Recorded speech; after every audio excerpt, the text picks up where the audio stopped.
This is somewhat of a unique matchup. For this video, I'll be using a different format than the last one.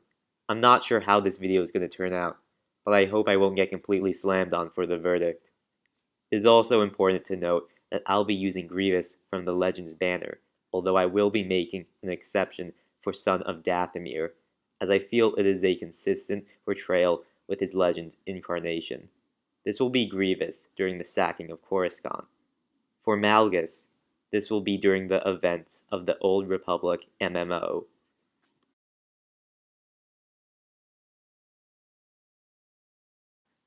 Even before he became a cyborg, Grievous was noted as being physically powerful.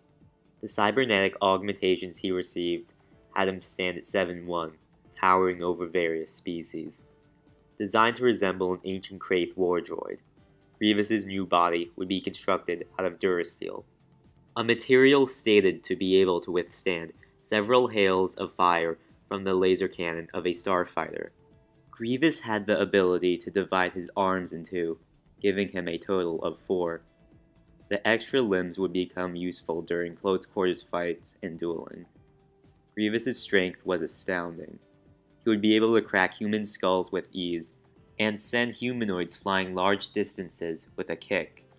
While having a tantrum, he struck a Magnaguard's lightsaber-resistant staff so hard it broke in half, as well as ramming one into a transparent steel viewport so hard he forced it to crack. He has even backhanded a Varactyl out of his way. While displaying skill with hand-to-hand combat, Grievous has been shown to overpower several Mandalorians, managing to break through their armor. Security consoles on the Invisible Hand would be destroyed with one strike, and would be damaged by being braced against. In terms of durability, Grievous has shrugged off being cut by the dual blades of Visage Ventress, being caught in the middle of a city-wide explosion, and has walked away from having Mace Windu hurl a staff onto him. The General's most important card in his deck was his speed. Due to not being a Force sensitive, Grievous would have to make the most of it, fighting so fast he'd force Jedi to channel all of their Force reserves to their physical augmentation just to keep up with him. He has been shown to speed blitz groups of multiple enemies, and on one occasion allowed a group to ready their weapons instead of killing them immediately.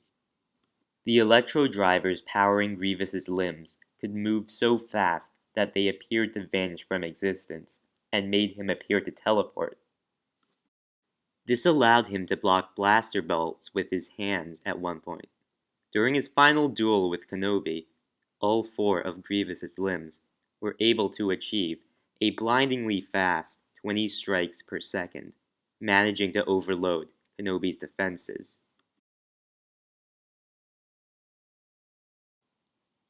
Darth Malgus stood at 7'2", and yes, I know he's taller than Grievous. They're actually both taller than Vader. Simply put, Malgus is a human tank. His most well-known attribute was his strength, able to crush Jedi throats without the use of the Force, and withstand tackles from regular human soldiers. With the Force, his kicks folded Jedi in half, and sent Ben Zalo back 10 meters. During his duel with Aaron Lanier, he landed from a large vertical jump with enough force to shatter the stones around them, and was described as putting enough power behind his blows to make her arms quiver. Other strength-based feats include kicking Adras with enough force to break his ribs and send him flying into a column hard enough to cause it to split, killing Angrel by physically crushing his trachea, whatever, within seconds of gripping him, and cracking a marble table with not his legs, but by slamming down its fists! Many seem to think that Malgus is this heavy-moving brute. However, I find this to be untrue. When seizing Aaron Lanier's lightsaber, he was described as moving as fast as a sand viper, as well as spinning his lightsaber so fast it seemed to become a shield, becoming a red smear, and has even been stated to perceive dozens of blaster bolts in perfect clarity, sending them back at their casters. Durability is another area where Malgus has shown pride in. He's been shown to tank a missile blast and taking a concussion grenade to the face, not appearing to be particularly harmed. Almost immediately after, he was thrown into a stone cliff with stone-breaking force. Satil Shan then unleashed a force blast that broke the entire cliff. Not only did Malgus survive, but fueled only by what presumably was dark rage, later fought and killed 2 Jedi. Due to the injuries he suffered, Malgus would require the extensive cybernetics he gained to keep himself alive, noticeably the face mask. Both General Grievous and Darth Malgus are strong, fast, and durable. Malgus's force augmentation puts him on the same level as Grievous in terms of strength and speed. However, this is through the Sith's use of the Force. Malgus may be able to keep up with the opposing cyborg, but this would take up his Force reserves. I don't think this would be much of a problem, but it's still worth mentioning. In the category of durability, Grievous is just as tough, if not tougher than Malgus. While there isn't much difference from the damage they can take, the contrast between the damage they can do to each other is noticeable. Malgus may be extremely strong, but landing a kick to the general wouldn't be a major game breaker. He also isn't as fast as Grievous. Grievous has been shown to dodge blaster fire from a Mandalorian warrior, and has been shown to deal strikes that would do more damage to Malgus than vice versa. Grievous's augmentations allow him to fight longer, as well as take and deal out more damage. During Malgus's fight with Venzalo, the Jedi Master landed a punch to Malgus's face that shifted his cybernetic mask over and dislodged a tooth. I think it's safe to say that Grievous is capable of much more. General Grievous gets the edge for his physicality. You fool! I've been trained in your Jedi arts by Count Dooku! Count Dooku would train Grievous in all of the classic lightsaber forms. I believe his preferred style was Niman. The 6th form of lightsaber combat, Niman was developed as a jack-of-all-trades style that allowed for the integration of force attacks. As a non-force sensitive, Grievous would integrate physical strikes or attacking with a different form with his 2nd, 3rd, or 4th arm. If you don't have the crystal, then there's no reason to steal with you! Deal off! Unlike his portrayal in TCW, Legends Grievous preferred to use 4 arms sparingly. In fact, on one occasion he used a 3rd lightsaber with his clawed foot instead of an extra arm. He used his extra limbs for grapples and changing lightsaber movesets. Regardless, Grievous would have to protect his chest, similar to Darth Vader. However, unlike Vader, the General would use a good offense as a defense. I may be slammed on for saying this, but I actually think Grievous's use of Niman was to resemble the 3 rings of defense used years later by the New Jedi Order. The inner ring for protecting his chest, the middle for pressing on offense, and the outer to create openings for his integrations. I believe that many Jedi during that era would resemble Niman users, as it's what I think the 3 rings were based off of and developed from. Anyways, it's just an idea I've thought of that will need further explaining. Grievous has shown to, on at least one occasion, use the reverse grip and has displayed skill in using staff-like weapons. During a sparring match with several Magna Guards, he chose to practice his use of 3 sabers instead of 4, as he had not lost an arm previously. His skills would develop to the point where he would be described as more than a match for most Jedi. Count Dooku would regard him as more formidable than Asajj Ventress, and would be described to sometimes be hard-pressed to outduel him during sparring matches. During the Battle of Geonosis, even before he had received any combat training, or much experience at all, Grievous managed to slay entire clone companies and several Jedi. Grievous's first public appearance would be at the Battle of Hypothetical, where he would kill 2 Jedi and injure several others. While all of them were tired, it is still an impressive feat. Grievous would go on to kill many Jedi in a variety of ways. Perhaps his most impressive feat was with Mace Windu aboard a maglev train. I find the Kalish cyborg to be underrated in his strategy. Grievous always took an approach that would decode his opponent's style, choosing the perfect form to counter them. This is true when he fought the Karun Jedi Master. Grievous was able to study and then replicate Vapad, a variation of Form 7 Juyo, a form that Dooku would not have taught to him. Grievous's replication was one that Windu considered close enough.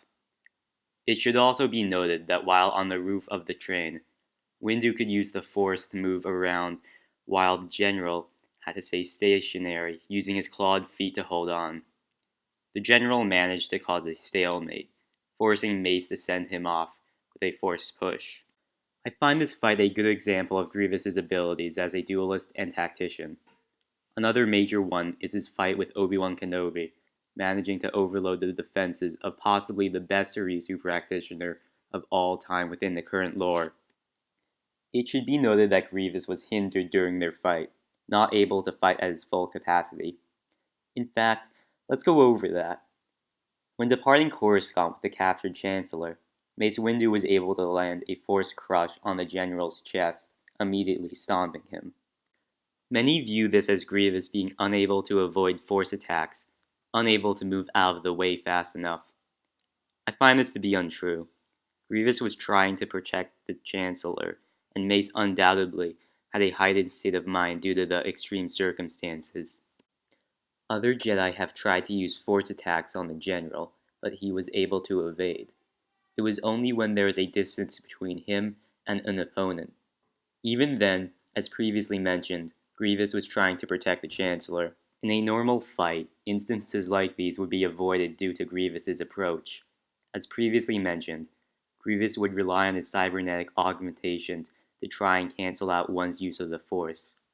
Even when using 2, or even 1 blade, Force sensitives would be pressed by the General's offensive. Not only would they have to boost their speed, but their strength as well. This is an extremely expending use of the Force, tiring them out until it was too late to realize their mistake. Darth Malgus was considered to be one of the greatest battlefield warriors of his time. While we have no confirmation on what form Malgus used, I think it's safe to say that he is a practitioner of Jim-So, the 5th form of lightsaber combat. In each fight we've seen him in, he favors power strikes and follows the push and pull method the form is based on. It's more than likely that he used other forms, showing hints at Sarisu, Ataru, and Niman. The last 2 forms are supported by his knowledge of Jar-Kai, which was shown in his fight against Chaos Sendirach. Malgus' strategy in combat was to focus on one-to-one dueling, forcing his opponents to take him head-on. He had a practical approach, building his skill set around Jim-So.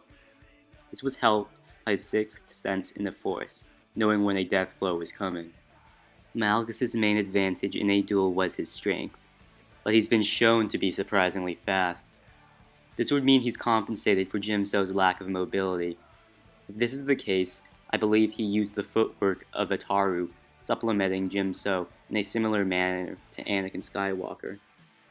Unlike Anakin, however, Malgus remained slower and more grounded, keeping in his mentality of singular one-on-one combat, but would still use his entire body as a weapon. However, his approach didn't always match up perfectly with his skill set. Malgus has shown to have trouble with faster opponents on at least 3 occasions. This is true during his fights with Satele Shan, Ven Zalo, and Arn Lanier, though he eventually managed to pull through. The faster opponent would limit his effectiveness with his strategy. Darth Malgus was a relatively versatile Force user, using Force Push, Choke, Speed, Lightning, and possibly Force Maelstrom. His Force pushes were strong enough to crush a temple guard when entering the Jedi Temple, and has hurled a Padawan into a column of stone with enough power to cause her to collapse with a bleeding nose. Malgus has sent a Jedi skidding with a Force Blast, stomped another with a forced choke when he wasn't looking, and has even shattered a column with a forced scream, although I'd argue this isn't within his normal capabilities. Aaron Lanier and a pile of several tons of rubble from 2 collapsed buildings were blown away and were sent across a hangar from a forest blast, and the strike team sent to kill him were sent flying. Because the strike teams can include Wrath and Nox, or Barson and the hero of Typhon, this is a notable feat. Malgus' use of flesh-burning lightning has been able to kill 2 Padawans and a Jedi Knight, as well as disarm Aaron Lanier during their fight. The greatest showing of Malgus' use of lightning was bringing down an entire strike team, which can consist of Darth Nox, the Wrath, Cypher 9, and the Grand Champion of the Great Hunt for the Sith team, or the hero of Tython, Barson Meteor, and Voidhound, causing all of them to fall to their knees. Yes, this may vary based on the decisions made by the player, although it is worth mentioning. This round is hard to call. While I'd personally place Grievous as the better and more viable duelist, Malgus has the advantage of having the Force. Physical augmentation is obviously going to be an important factor in a fight with Grievous, and Force pushes will prove invaluable to keep the General at bay. However, Grievous has proven to be able to avoid Force-based attacks. Malgus may be able to land a hit on Grievous, but I don't think it would do much. Grievous has withstood being electrocuted by Dirge, and then after being sent flying back through a statue and getting embedded in another. Saber throw isn't really worth mentioning, as you'd have to be a complete idiot to throw your saber at someone who is 4. Maelstrom also, as it's just been in game art. Even if Malgus uses it, I doubt he'd have the time to pull it off in a duel with somebody as fast as Grievous. Even then, I don't think it'd be very effective. Lightning is the only Force ability we haven't seen Grievous defend himself against, although Grievous easily could as he has the lightsabers for it, and the strength and speed to avoid it. I see this fight mostly being a lightsaber duel. Malgus can keep up with Grievous, but for how long? Grievous can stand as an equal in terms of strength, if not surpass him, but it's the speed he can duel at where he truly surpasses Malgus. Malgus may not have the chance to integrate a Force-based attack if Grievous presses him enough, but I find it unlikely that Malgus won't be able to integrate one at all. We've never really seen what Force Lightning would do to Grievous, but if Malgus managed to land a hit on the General, it could cause some damage. However, I do not feel it is enough to compensate for the advantage Grievous has blade to blade. General Grievous gets the edge for his combative abilities.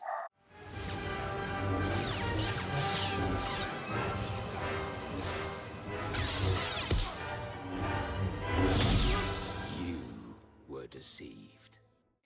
I find General Grievous to be a relatively underrated strategist and tactician. His physical coordination was enhanced during his reconstruction, and while his anger was boosted, he cataloged the counter to every lightsaber form, as well as being able to think more clearly in combat, as contradictory as that sounds. Count Dooku would instruct Grievous to use the unorthodox during combat in one of their sparring matches.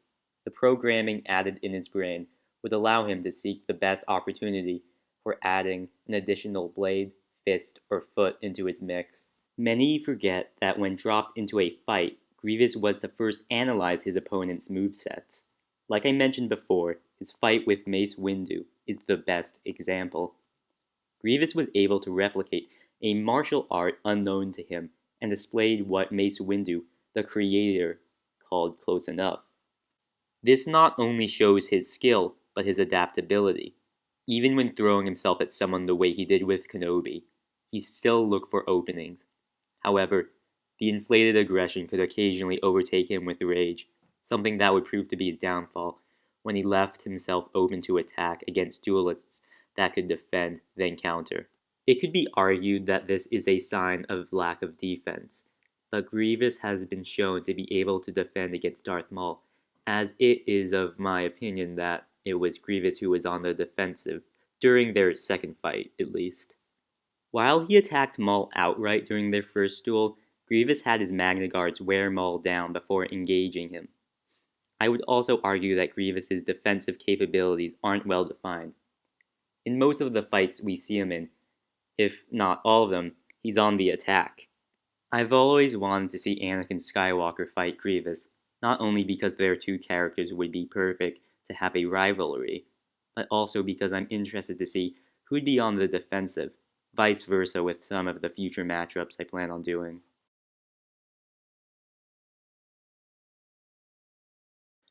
Put simply, Darth Malgus is a smart fighter, or at least he tries to be. As previously mentioned, his approach was to focus on singular combat. This would prove effective in his fight with Ben Zalo. Malgus could not mount an attack with the Jedi Master, being too pressed. I think Assassin's Creed fans will be familiar with what I'm about to say. Malgus couldn't break Zalo's defenses and find an opening, so he waited for the right moment. Zalo punched Malgus, dislodging a tooth. He sent himself back in pain, letting Zalo think he had left an opening before countering, turning his pain into a plan. This is a prime example of the benefits of Malgus's approach, similar to AC3 players trying to take down a Jagger, whatever. You guys get the point if you play the game. By emphasizing on direct one-on-one combat, he was able to focus on his offense. However, I believe his approach would work best against an opponent like Sora Bulk or arguably Darth Maul. I think if Malgus were to step back and take a defensive posture, I think he'd have great success. While he's a highly dangerous offensive combatant, his emphasis on singular one-on-one combat often leaves him with what many call tactical tunnel vision. This has been shown in, multiple times on his on-screen appearances. Malgus's intellect works best when it's not hindered by his aggression. While I do think he works best as an offensive fighter, I can imagine Malgus running into trouble against people who could stonewall him or stand as an equal in terms of strength, having to fall back on his force abilities. However, I would argue that Malgus is more in control of his rage than Grievous is. Maybe not. As tacticians for these two, it comes down to what I view as being more of a hindrance. Grievous's ego versus Malgus's tactical T. Grievous launching an offensive could work well in Malgus's favor. If the general oversteps himself, he could leave himself open to the counters Malgus could work in, whether it's a lightsaber strike or a burst of lightning. However, the same could be said about Grievous. Malgus's emphasis on direct one-on-one combat could put him at a disadvantage when we consider the edge Grievous has with his dueling abilities. Malgus's tactical T could also prove to cause problems. However, I still would favor Malgus working in a burst of lightning over Grievous getting a sabers-only fight. Darth Malgus gets the edge for his tactical abilities.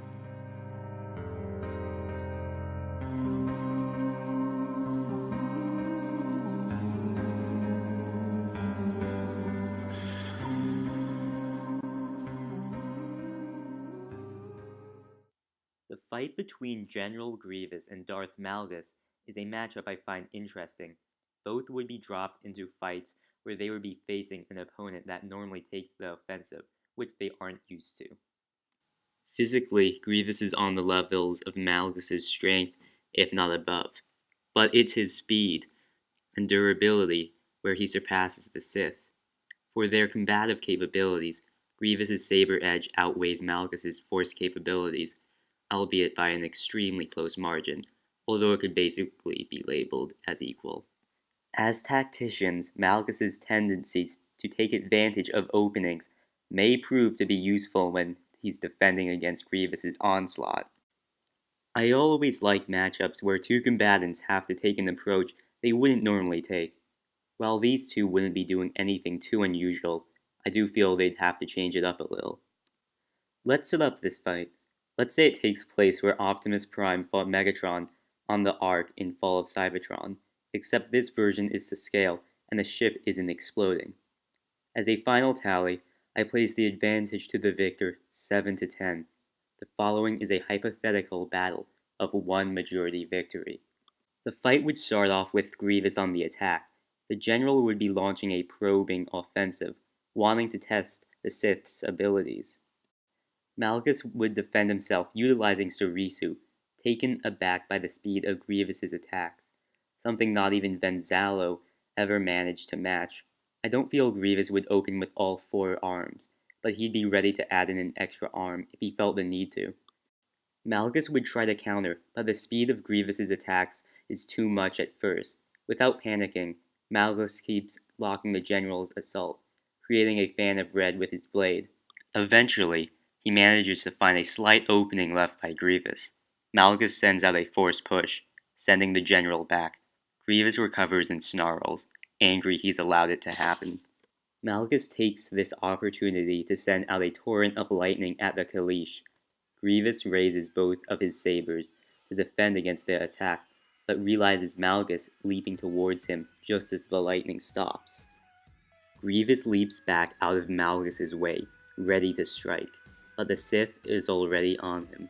Malgus launches a Jimso offensive, attempting to drive the cyborg back and gain some ground.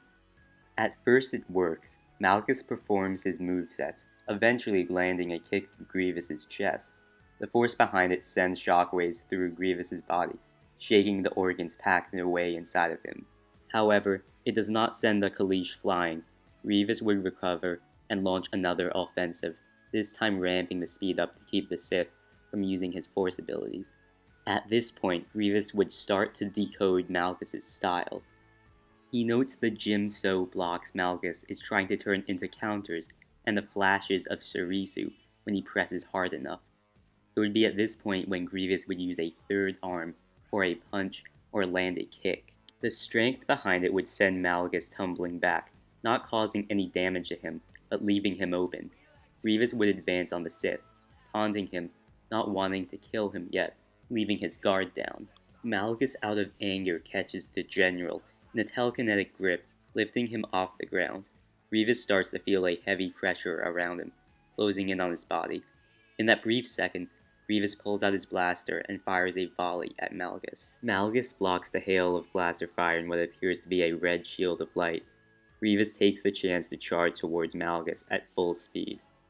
Grievous comes into Malgus with his dual blades, switching up his styles in a heartbeat. It would be at this point where he'd integrate both his extra arms, eventually attacking with all 4 blades in any style, or all of them. It becomes too much for Malgus. Where he could not find an opening for Venzalo, he would barely have time to look yet think for one with Grievous. Eventually, the general knocks Malgus's blade aside and lands both his blades in his chest before decapitating him. And thus, I declare General Grievous Quaben Jai Shilal the victor. I hope you guys enjoyed this video, and that I did not come off as biased towards Grievous, because I'm not. Believe me, I completely understand if you disagree with the verdict. This is my second versus video, and I tried to improve on the feedback you guys gave me. I know I sounded a little biased in Grievous's favor, but I don't feel Malgus could hold up against the speed of the Kaleesh cyborg. I guess it may not be an issue the way the next matchup will. I always appreciate everybody that supports my channel. If you have any suggestions for future versus matchups, feel free to leave them in the comments below. This has been the Nuisance Bird, and as always, I thank you for watching.